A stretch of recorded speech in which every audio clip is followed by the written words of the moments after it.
textile design, and when she started working with insects, she really wanted to meld her interest in design with her interest in these really beautiful creatures.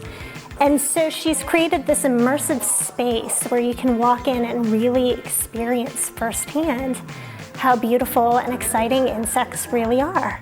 Personally, I like the Cabinet of Curiosities. There's so much to see, and it really takes multiple visits just to dissect all the beautiful stories in that one gallery alone.